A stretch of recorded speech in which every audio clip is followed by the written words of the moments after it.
Chapter 1. Origins in Durham, Roots of the Kingpin, 1944 to 1960. Before the Kingpin there was the boy from the South, forged in segregation and survival. 1.1 Birth in Jim Crow America. Frank Larry Matthews was born on February 13, 1944, in the Hayti district of Durham, North Carolina. His birth came during a tumultuous period in American history. World War II was in its final year, and the South remained mired in the strict racial apartheid of the Jim Crow era. For a young black boy like Frank, his very existence was framed by segregation, poverty, and institutionalized inequality. Durham, a city once known as the capital of the black middle class, due to its thriving black-owned businesses and institutions like North Carolina Mutual Life Insurance and Mechanics and Farmers Bank, was still sharply divided along racial lines. While Black Wall Street in Durham offered a glimpse of economic hope, the average African-American family still struggled to survive under the weight of systemic oppression. Frank Matthews was born into these contradictions, between the black entrepreneurial class and the crushing economic realities of the underclass. He would not grow up in privilege but in hardship. 1.2 Early loss and family upheaval. Matthews' mother died when he was just 4 years old. The cause of her death remains unclear in the public record, but this early trauma would deeply shape his psyche. With his mother gone, Frank was raised by relatives, notably his aunt and grandmother who took him in. His father is rarely mentioned in any biographical accounts, suggesting that he may have been absent, either by choice or by circumstance, a common reality in many poor Southern black families at the time. As a child without parental anchors, Frank was left to navigate a world that had no mercy for vulnerable black youth. The absence of parental discipline was filled instead by the structure of the streets. Those early years were marked by a hardening of attitude, a sharpening of wit, and a learned survival instinct that would later serve him well in the criminal world. 1.3 Durham's Hayti District. A double-edged environment. The Hayti District, where Frank grew up, was one of the most vibrant and self-contained black communities in the South. Named after the Caribbean nation of Haiti, it was a place of paradox, pride and poverty, culture and crime. On one hand, Haiti had churches, music halls and educational institutions like North Carolina Central University. On the other, it was rife with illegal numbers games, bootlegging and street hustling.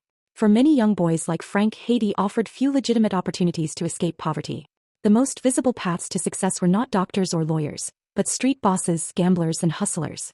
These men commanded respect, wore expensive clothes and drove fine cars, symbols of power and autonomy in a society designed to deny both to black men. Matthews, observant and sharp even as a boy, absorbed the codes of this street culture: secrecy, loyalty, money and dominance. Long before he ever touched a brick of heroin, the foundation for a criminal mastermind was being laid in the alleys and barbershops of Durham. 1.4 School years and early criminal behavior. Frank attended segregated public schools in Durham during the 1950s, though records of his education are sparse. Teachers and classmates would later recall him as smart but restless, capable of academic success but drawn more to risk and adventure. By his early teens, Matthews was already involved in small-time criminal activity. He began working for local numbers runners, a form of illegal lottery that was widespread in black communities across America. The numbers game was not just criminal, it was a system of survival. It paid more than any legitimate job a black teen could get in the South at the time. He also allegedly began participating in cockfighting and other forms of gambling, cutting his teeth on the rules of the hustle. This wasn't just petty crime, it was apprenticeship. Frank learned how to manage money, read people and control environments. He was quiet, calculating and always watching. 1.5 Encounters with law enforcement. By the age of 15 or 16, Matthews had already caught the attention of local law enforcement. He was arrested for stealing chickens, likely both a literal and symbolic offense in rural black Southern culture. While this may seem trivial today, it signaled something deeper. Matthews was stepping beyond the realm of petty mischief and toward habitual lawbreaking. This early encounter with the law was the first of many. But what's notable is how quickly Matthews learned from the experience. He avoided long stints in jail and managed to stay just out of serious legal trouble in these formative years. It was as if he was testing the limits of the system and learning how to operate just under its radar. 1.6 The limits of the South. Time to go north. By the early 1960s, Frank Matthews had outgrown Durham. The limited opportunities in the South, combined with increasing pressure from law enforcement and his own ambitions, led him to make a decision that countless other black Americans made during the Great Migration. He left. Like many Southern-born hustlers, Matthews looked to the North not just for economic opportunity, but for freedom, from Jim Crow, from police harassment, and from the social constraints that defined Southern black life. He chose Philadelphia as his first stop. A mid-Atlantic city with a growing black population, Philadelphia was also known for its entrenched underworld, a perfect laboratory for a young man with criminal ambition. From there, he would later move to New York City, where his transformation from small-time hustler to national drug kingpin would begin in earnest. 1.7 The formation of a criminal mind. Even before he ever touched heroin, Frank Matthews was forming the mind of a kingpin. From childhood he had learned how to observe without drawing attention, how to measure people, find leverage and exploit weakness, how to run a business on the streets based on risk, reward and discipline. He had also learned not to trust easily, to maintain control, and never to depend on anyone for his survival. These were not just survival skills, they were executive traits. His early life reads like a classic criminal origin story, but with a distinct difference. Matthews did not seek chaos or violence for its own sake. He sought power, independence and legacy. The streets of Durham taught Frank Matthews how the world worked. But it would be the streets of New York that would show him how to conquer it. Chapter 2. Brooklyn Bound. The Hustler Emerges. 1960 to 1965. From the streets of Durham to the towers of Brooklyn, the making of a mastermind begins in shadows, with silence and steel resolve. 2.1 Arrival in the North. The Philadelphia Interlude. When Frank Matthews left Durham, North Carolina, sometime in the late 1950s or early 1960s, it wasn't just a geographical relocation. It was a calculated exodus. Philadelphia served as his entry point into the North, part of the Great Migration's final wave, when millions of African Americans were abandoning the oppressive South in search of opportunity, dignity, and escape from institutional racism. Philadelphia, while still racially segregated in practice, offered more fluid boundaries for a young black man looking to advance. For Matthews, it wasn't school or trade work that drew him, it was underground capital. In Philly, the criminal ecosystem was vibrant and complex. Illegal numbers games flourished in black communities. Policy bankers, as the game's financiers were known, operated out of barbershops, storefronts, and basements, taking in thousands of dollars a day. Side street craps games, gambling dens, and unlicensed liquor spots, called shot houses, were part of the daily grind. Matthews likely started as a low-tier runner or collector for an established numbers banker, someone who appreciated his southern hustle, charm, and most importantly, discretion. It was during this time that Matthews began to grasp the economics of crime, how to manage risk, track payouts, and organize street-level operations. But it didn't take long before he saw that Philly, while a good school, wasn't the empire he envisioned. That empire was in New York City, where everything was bigger. The money, the risk, the cops, and the stakes.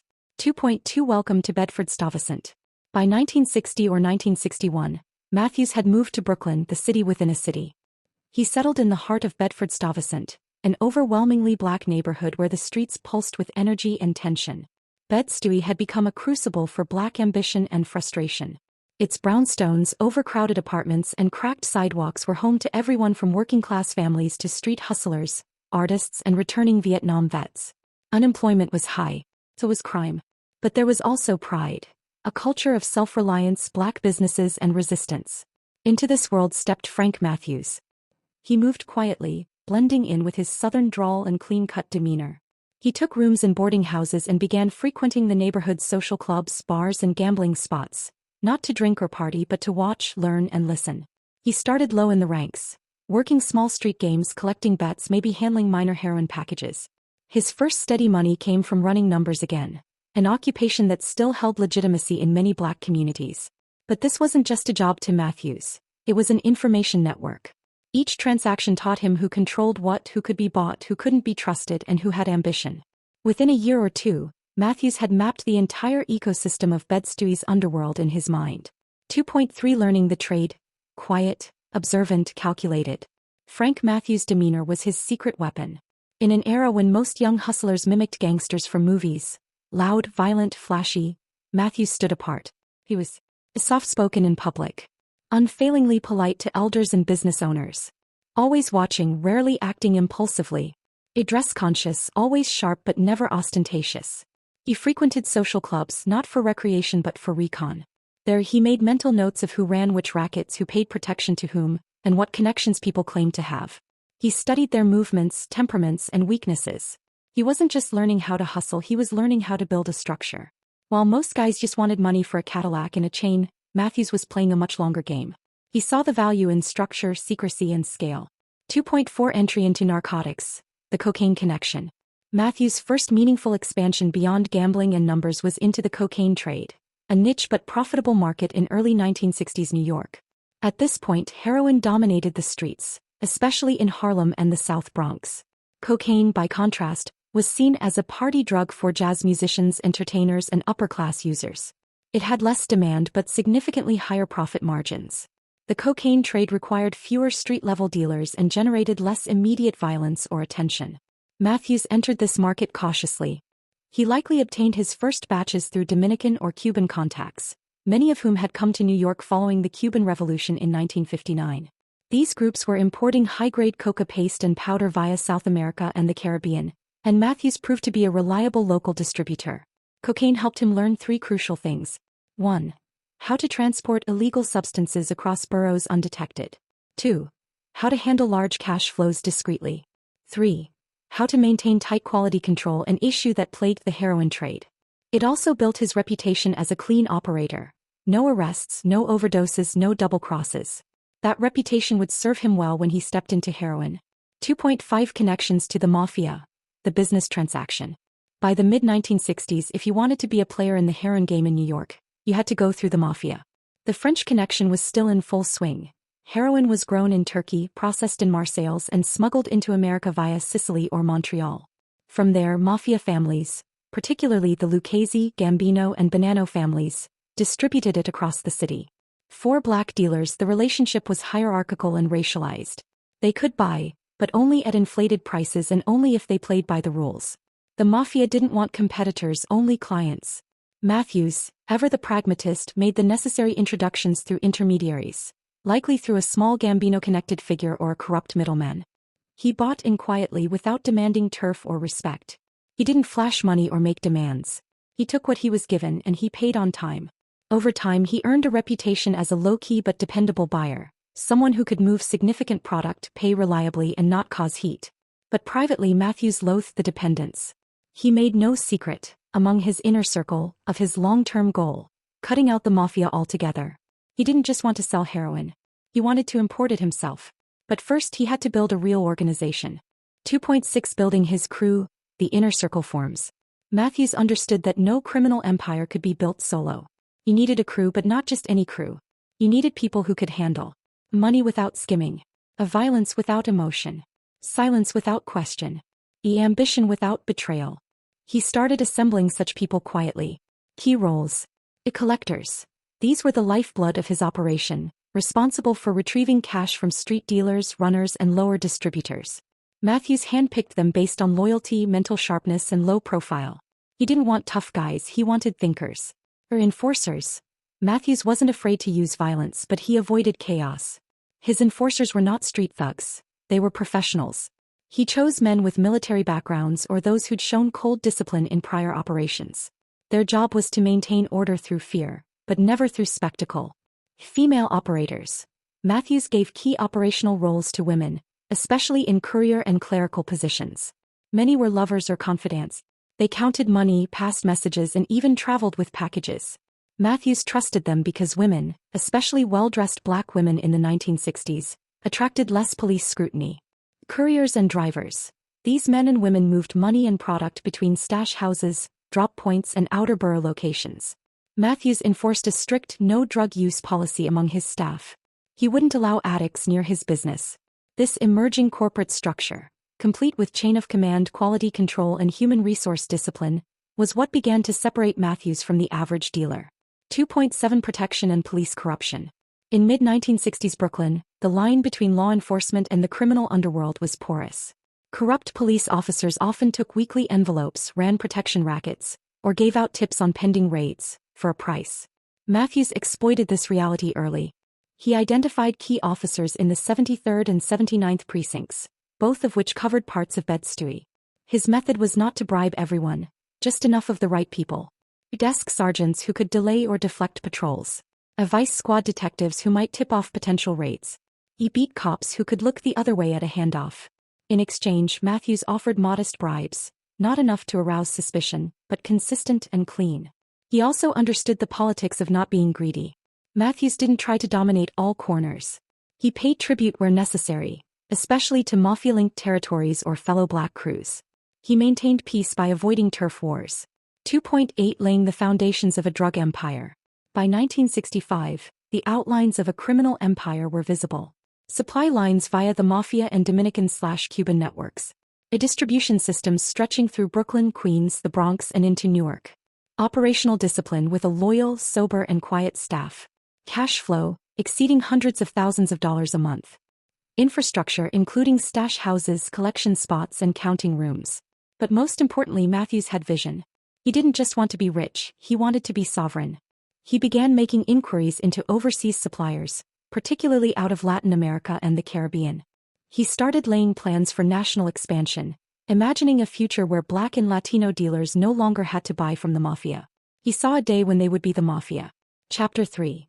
The First Deals, Heroin, Mafia, and Breaking Barriers, 1965 to 1969. The Kingpin in the Making. The Dope. The Deals.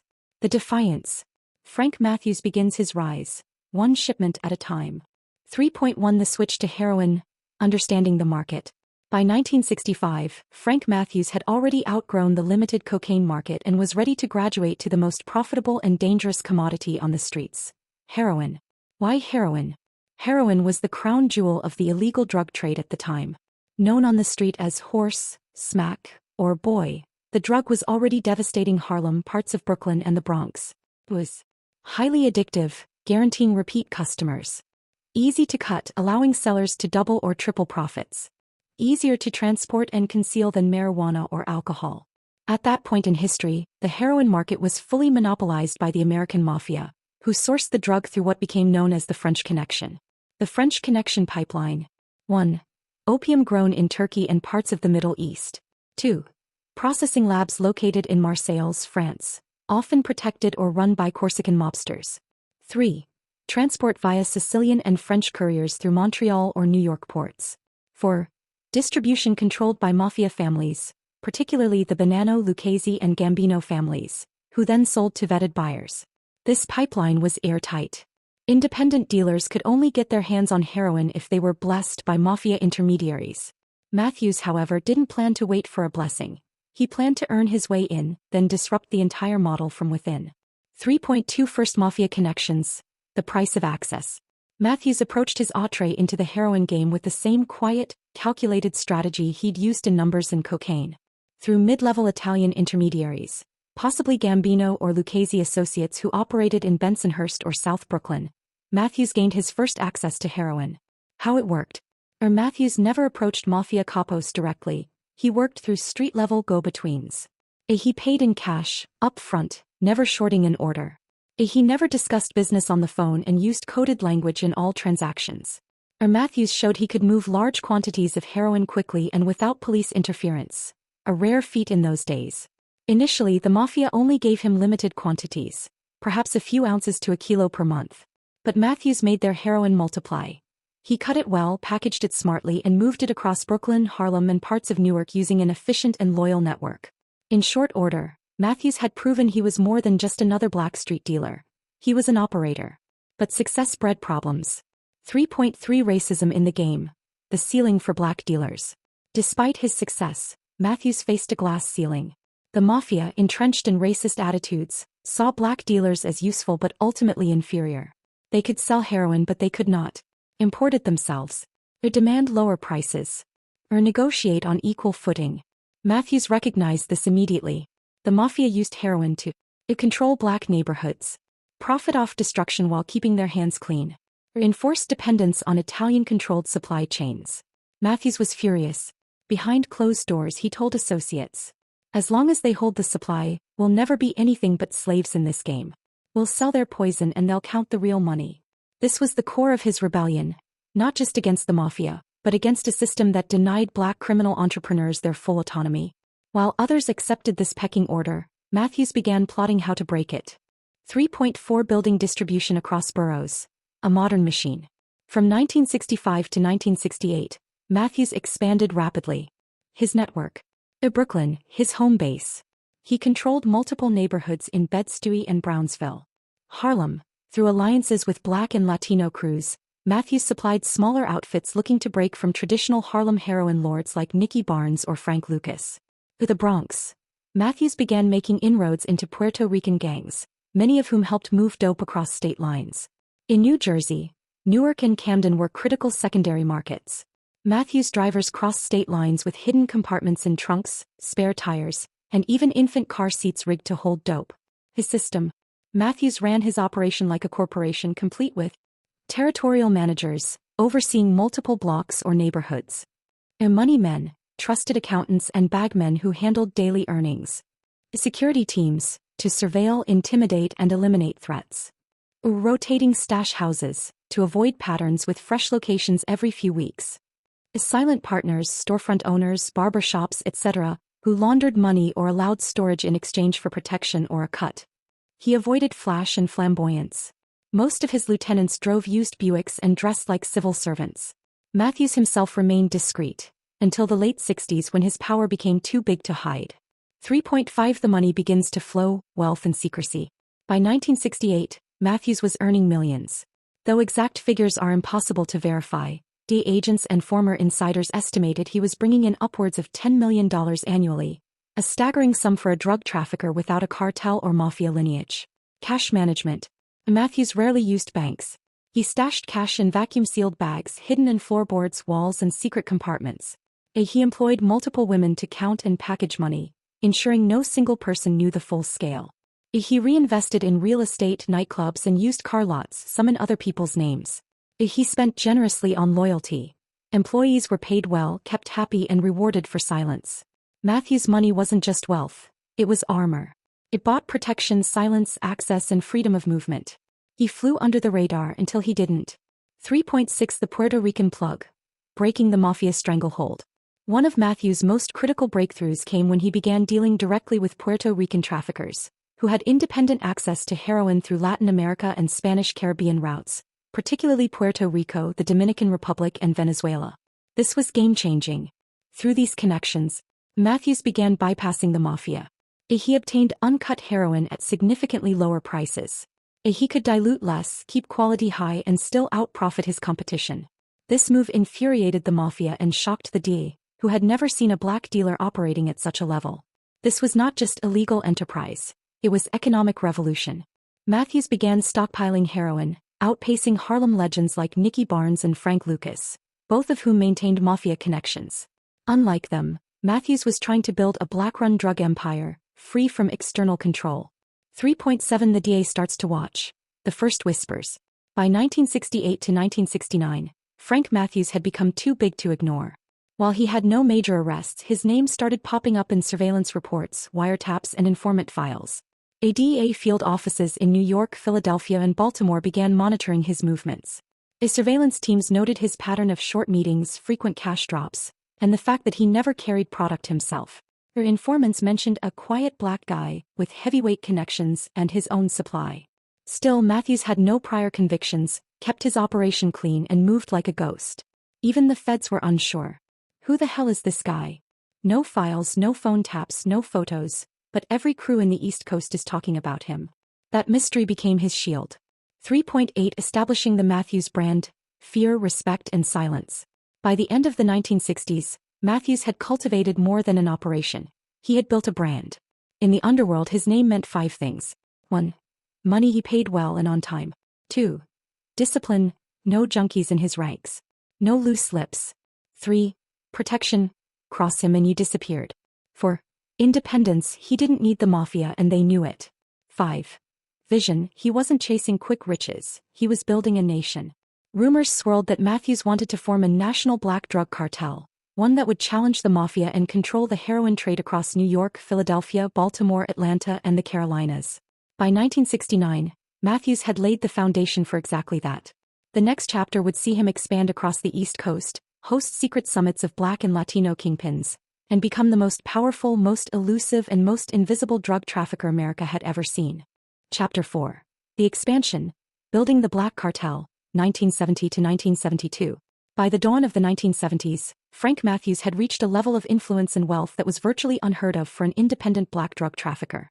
He had outgrown the confines of Brooklyn's underworld and was no longer content being a local kingpin. His vision was national, bordering on revolutionary. Matthews wanted to establish a drug empire not just as a business, but as a power structure. He believed black and Latino traffickers should no longer operate at the mercy of the Italian Mafia, dependent on their goodwill and supply lines.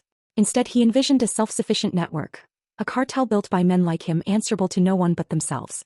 His rapid expansion began with aggressive moves into neighboring cities. Philadelphia, still reeling from police corruption and racial tensions, became a ripe market. Matthews sent trusted lieutenants into the city, offering product that was purer and cheaper than anything local dealers could access. Within months, he had absorbed or crippled smaller operations, often by undercutting prices or using quiet intimidation. Matthews was never known for gratuitous violence, but people understood quickly that crossing him came with consequences. In some cases, rivals vanished without a trace. In others, they simply folded and joined his network, preferring to make money under his umbrella than die in the gutter trying to resist him. Baltimore followed the same pattern. The city had been a battleground between small-time pushers and corrupt cops, but no one had centralized control. Matthews brought structure. He established clean supply lines, created middle managers to oversee distribution, and appointed enforcers who didn't just rely on brute force but also had business acumen. His system didn't rely on fear alone. It relied on reliability. Dealers under his umbrella knew they would get their product on time, their money would be safe, and the cops would remain distant thanks to his growing investment in protection and bribery. He avoided flashy public behavior and kept the core of his network deeply compartmentalized. Everyone had a role but few knew more than they needed to. It was a system modeled more on the CIA than a street gang. One of Matthews' most daring moves was his infiltration of Atlanta. The South, traditionally neglected by big northern traffickers, was a largely untapped market. Matthews understood that African American communities in cities like Atlanta, Charlotte, and Durham were becoming economically and culturally powerful, particularly with the rise of Black political activism and the legacy of the civil rights movement. But those same communities were also being ravaged by poverty and addiction. To Matthews, this was opportunity. He sent representatives south with heroin, cash, and a simple pitch: bypass the Mafia middlemen, partner directly with a Black supplier, and take control of your neighborhoods. What made Matthews different from most of his contemporaries was his uncanny ability to see the bigger picture. He wasn't merely selling dope, he was building infrastructure. In many cities, he bought properties under shell corporations, opened barbershops, nightclubs, and even car dealerships that served as fronts for laundering operations. He employed attorneys, accountants, and even former law enforcement officers. His inner circle was small but fiercely loyal and carefully vetted. Many of them came from similar backgrounds. Smart men who had few legitimate opportunities due to systemic racism and poverty, but who understood logistics, money, and discipline. Matthews' biggest strategic breakthrough came in the form of what would later be called the Black Summit. In 1971, in the middle of his territorial expansion, he convened a meeting that would become the stuff of legend. It was a covert gathering of some of the most powerful Black and Latino drug traffickers on the East Coast. The location, believed to be in Atlanta or possibly a secluded resort in the South, was kept a closely guarded secret. Matthews called them together not for war, but for unity. His pitch was bold: form a collective, share information, control prices, and create an independent supply chain that would rival the Mafia's dominance. Those in attendance came from Washington, D.C., Baltimore, Philadelphia, Newark, and even as far as New Orleans. Some were skeptical. Others were inspired. Matthews told them plainly that they had the manpower, the distribution, and the street knowledge. What they lacked was organization and cooperation. The Mafia, he explained, didn't just survive because of violence. It thrived because it acted as a federation.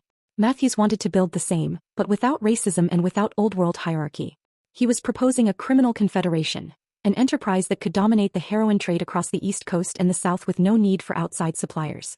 This meeting, according to DA files and secondhand reports, sent shockwaves through both the underworld and law enforcement. Suddenly, federal agents realized they weren't just dealing with an unusually successful Black dealer. They were facing a man trying to rewrite the rules of the game. Surveillance was ramped up. Wiretaps were ordered. Undercover agents were deployed in cities where Matthews operated. But Matthews, ever cautious, rarely left a trail. He avoided phones, rarely traveled under his own name, and moved money and product through a labyrinth of trusted operatives. Unlike flashier figures like Nicky Barnes, who posed for magazine covers, Matthews cultivated mystery. He didn't want celebrity. He wanted control. By 1972, Frank Matthews was arguably the most powerful independent drug trafficker in the United States.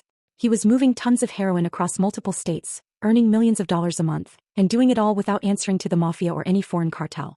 He had established a loose network of allies who owed him their success. And yet he remained a shadow. Most Americans had never heard his name. Even most DEA agents hadn't seen his face. But in the neighborhoods he controlled, people whispered about him like a myth. Some called him a gangster. Others, a genius. Many simply called him Black Caesar. But with power came enemies. Rival traffickers began to view him with suspicion. The Mafia, increasingly irritated by his independence and growing influence, began whispering about retaliation. And the federal government, now fully aware of his reach, began preparing for an all-out assault on his empire. Frank Matthews had risen higher than any Black drug trafficker before him. But the higher he climbed, the narrower the ledge. What lay ahead would be the most dangerous period of his life. The beginning of a war with both the government and the underworld, and a race against time to protect the empire he had built. Chapter 5. The Empire Under Fire, Feds, Betrayals, and the Turning Tide, 1973. By early 1973, Frank Matthews stood atop a criminal empire that stretched from New York to the Deep South. He was shipping heroin in bulk to Atlanta, Philadelphia, Baltimore, Washington, D.C., and beyond. His distribution network moved with military precision. His profits were astronomical, sometimes reaching hundreds of thousands of dollars per day. He owned dozens of properties, often in other people's names. He employed lieutenants who reported to no one but him. At least a dozen of them were millionaires in their own right.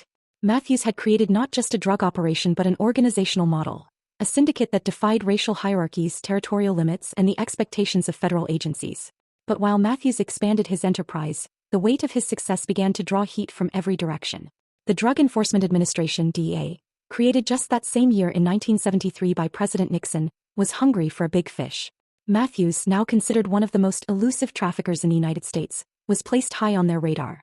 They had no photographs, no recorded conversations, and no direct evidence linking him to any of the massive heroin shipments they were intercepting, but his name kept coming up, over and over, on the lips of arrested dealers in wiretapped conversations and in intelligence reports from local narcotics units. Up until this point, Matthews had enjoyed remarkable immunity. He never touched drugs himself. He never carried money. His lieutenants, mostly men who had been with him for years, acted as buffers between him and the street-level chaos. Matthews didn't even stay in the same city for long. He flew under aliases, often used fake passports, and relied on an inner circle of loyal drivers, couriers, and secretaries. But now that armor was beginning to crack.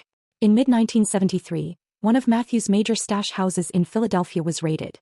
It wasn't the first time law enforcement had hit one of his facilities, but this time they uncovered nearly $2 million in cash, along with several kilos of heroin and a cache of documents, notes, ledgers, and coded ledgers believed to trace financial and logistical activities across multiple cities. It was the kind of seizure that brought federal attention. Even if the documents didn't list Matthews by name, DEA analysts believed they had finally found a way to map out the outline of his empire. This seizure sent a chill through Matthews' network.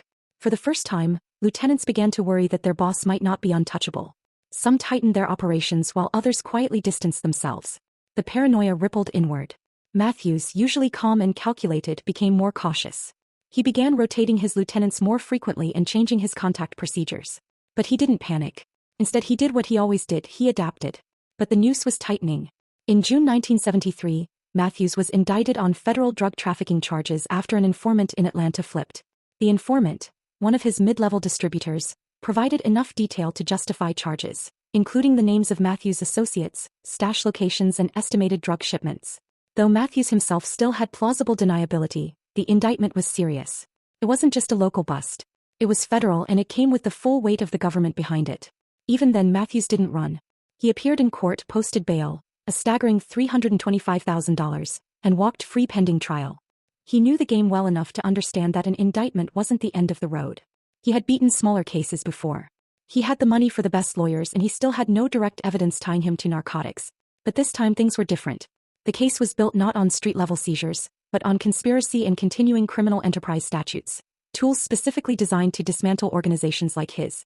Matthews wasn't just fighting the case anymore. He was fighting a system that had decided he was too powerful to remain free. He returned to his home in the upscale neighborhood of Staten Island. By this time, he was living in a grand 2-story brick house with a swimming pool, luxury cars in the driveway, and a rotating cast of girlfriends and business associates. He was surrounded by wealth, but also increasingly by fear. Federal agents were conducting around-the-clock surveillance. They parked cars across the street. They tapped phones. They followed his associates. Matthews, normally careful, began to sense that the empire he had built was vulnerable from within. There were whispers, rumors of betrayal. Some said one of his drivers had cut a deal. Others claimed the Mafia was pressuring the feds to take Matthews out of circulation. He had, after all, cost them millions by circumventing their supply lines. They had tolerated his rise to a point, but his ambitions had gone too far. Now they wanted him removed, whether by prison or by force. By the end of 1973, Matthews was facing multiple charges in multiple states. The DA had frozen some of his assets. Several of his associates were under arrest, and a few were cooperating with investigators. His legal team urged him to prepare for trial. But Matthews was already planning something else. He began withdrawing money, hundreds of thousands of dollars at a time. He had stashed millions in various safe houses and had always kept large sums in cash to avoid bank trails. He gathered fake documents, made coded phone calls to contacts overseas, and began eliminating any traceable connections. Those closest to him noticed subtle changes. He stopped attending regular meetings, ceased using phones, and avoided public outings altogether. Then, on the morning of July 2, 1973, Frank Matthews failed to appear at his court hearing. The court issued a warrant. The feds scrambled. But Matthews was gone, disappeared without a trace. He didn't tell anyone. Not his lieutenants. Not his women. Not even his closest business partners. He simply vanished. Along with him disappeared an estimated $15 to $20 million in cash. No one knew where he went. Some believed he fled to the Caribbean. Others said he had contacts in West Africa and may have sought refuge there. A few even claimed he had plastic surgery and was living quietly in Europe under an assumed identity. Despite one of the largest manhunts in DA history, Frank Matthews was never seen again. Chapter 6. The Disappearance and the Legend, 1973, present. When Frank Matthews vanished in July 1973, the ripple it sent through the criminal underworld and law enforcement circles was seismic. One moment the most powerful black drug trafficker in America was awaiting trial, and the next he was simply gone. Not gunned down. Not arrested. Not ratted out. Gone without a single trace. No fingerprints. No leads. No body. And perhaps most humiliating of all for the federal government, he had taken with him an estimated $15 to $20 million in liquid cash. A staggering sum at the time, equivalent to well over $100 million today. The manhunt began immediately. The DEA, U.S. Marshals, FBI, and numerous state and local police agencies launched a coordinated effort to locate him. They interrogated known associates, scoured financial records, and raided stash houses in multiple cities. Dozens of his former allies were arrested, squeezed for information, or surveilled relentlessly. But it was like chasing a ghost. Matthews had always operated with extreme caution, and when he disappeared he left behind no breadcrumbs. The authorities assumed that a man like Matthews couldn't disappear without help. They believed he had either fled the country using falsified documents or was being protected by a powerful foreign network, possibly in the Caribbean, South America, or Africa. He had always spoken admiringly of African liberation movements, especially in countries like Ghana and Liberia. Some investigators believed he had stashed funds overseas years in advance, using couriers or foreign banks to hide his assets. Others suspected that Matthews may have leaned on international criminal contacts to facilitate his escape, perhaps through French-speaking Caribbean islands like Martinique or Guadeloupe, where law enforcement cooperation with the U.S. was limited. Despite extensive efforts, there were no confirmed sightings of Matthews after 1973. Occasionally rumors would surface. In 1974, a supposed witness claimed to have seen him in Nassau, the Bahamas. Another report placed him in Caracas, Venezuela, living under an assumed identity. A 1977 tip suggested he was in Morocco, involved in diamond smuggling. None of these leads bore fruit. Every supposed sighting ended in frustration. His name would briefly resurface in newspapers, only to disappear again as law enforcement hit another dead end. What made Matthews' vanishing even more confounding was his silence. Unlike others on the run, he never contacted old allies. Never taunted the police. Never tried to reach out to family or past girlfriends. Most fugitives eventually make a mistake. Matthews never did. He had no need to chase money. He had taken enough with him to live lavishly for several lifetimes. But more than that, he had the discipline to disappear completely, a skill very few fugitives possess. Back in the U.S., Matthews' absence left a power vacuum. Without his leadership, his drug network collapsed in slow motion. Some of his former lieutenants tried to hold the business together, but internal divisions and increased police pressure made it impossible. Rival gangs and the Mafia swooped in to reclaim lost territory. Some of Matthews' allies were assassinated. Others were imprisoned. By the end of the 1970s, almost all traces of his empire had been erased, except for the legend. In black communities across the East Coast, Matthews became a mythical figure. To some, he was a criminal genius who outsmarted the system and lived freely while the government failed to bring him down. To others, he was a symbol of missed opportunity. A man who could have transformed street crime into political power, but instead disappeared into self-imposed exile. In cities like Brooklyn, D.C., and Atlanta, old-timers still whispered about him.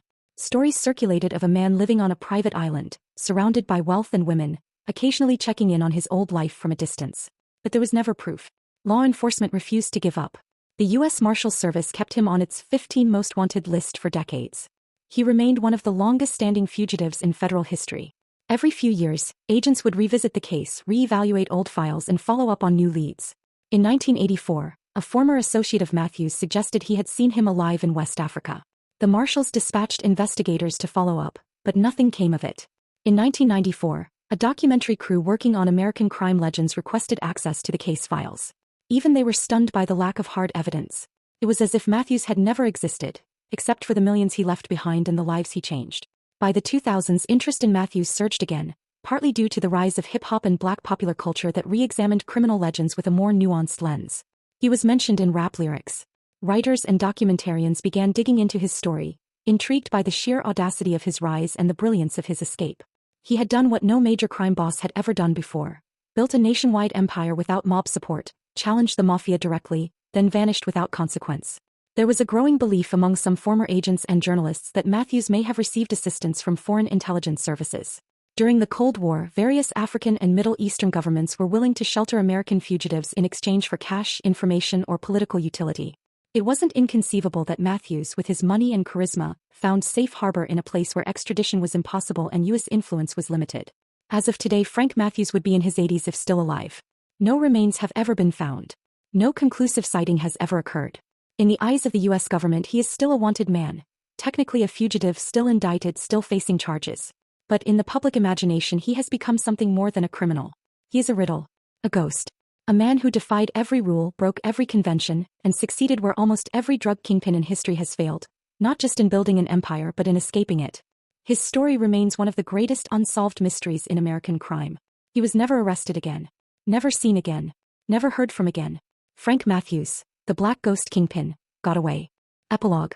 Legacy of a ghost, Frank Matthews and the shadow he cast. More than 5 decades after Frank Matthews vanished into the ether, his story remains one of the most astonishing in the annals of American crime. Not merely for the scope of his empire or the fortune he built, but for the fact that he did something nearly unthinkable. He walked away from it all and no one has been able to touch him since. In the history of organized crime, most kingpins follow a grim trajectory, one that leads inevitably to prison, betrayal, or death. Names like Al Capone, Lucky Luciano, John Gotti, and Pablo Escobar are enshrined in public memory as much for how they fell as for how they rose.